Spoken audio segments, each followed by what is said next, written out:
ITF affiliates have a bit of an age profile issue. Unionism is connected with sort of a stuffy image of a different period and a different time. So we're looking and investing strongly in young people, and frankly speaking, they don't want to come on a Tuesday night to a union branch meeting. They want a different way of interacting and being accountable and responsible. So we're looking at how can we not change our policy bodies, but create space for young people, men and women, or young men and women, to have a conversation inside our unions, inside our policy, because it's a bit like, if I use the UK as an analogy, the most upset group of people about Brexit are the young people because other people voted on their future. And we have to be careful, and particularly in the Labour movement, that the 50 plus are not deciding about what the future will look like for young people. And we have to be open and transparent to hear their voice and create space for them, because it will be their society and it will be how they want to choose to do things.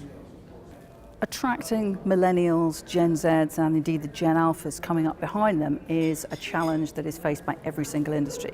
You know, what every industry is looking for is creative problem solvers with an aptitude for technology. Now, it's quite interesting to me these days that people who want to sort of change the world and have some purpose in their lives, you know, you may in the old days have thought they would go into politics. What they're doing now is going into technology.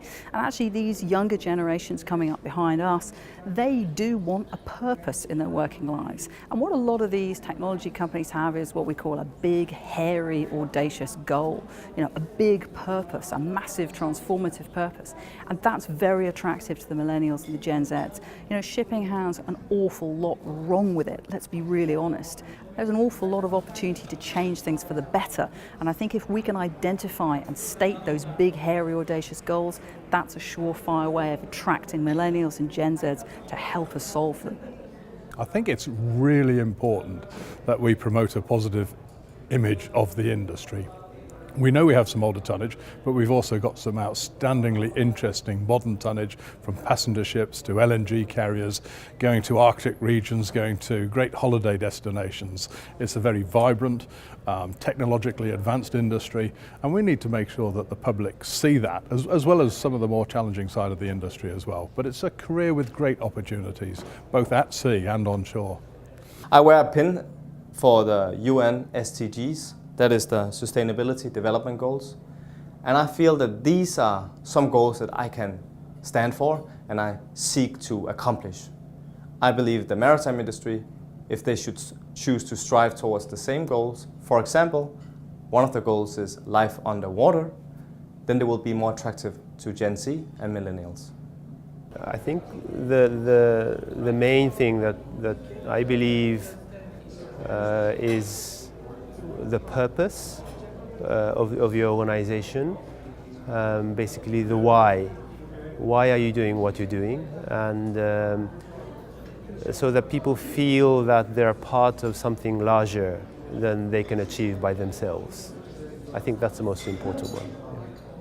So attracting millennials, Generation Z to the maritime sector, I think that's a big challenge. I think that some countries have promoted that well. Singapore, for example, and the Singapore Maritime Foundation have done an excellent job of showing the potential career paths that young people can take in the maritime sector. I think that it's something that other countries need to embrace. I think it's something that large organisations will need to continue to push to make the sector interesting and attractive to young people to come into in the first place.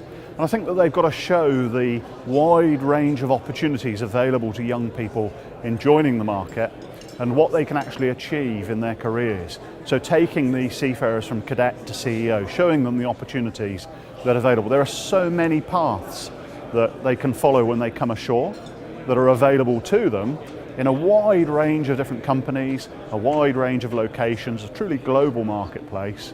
Very exciting, but what we've got to do is we've got to promote those careers to the young people.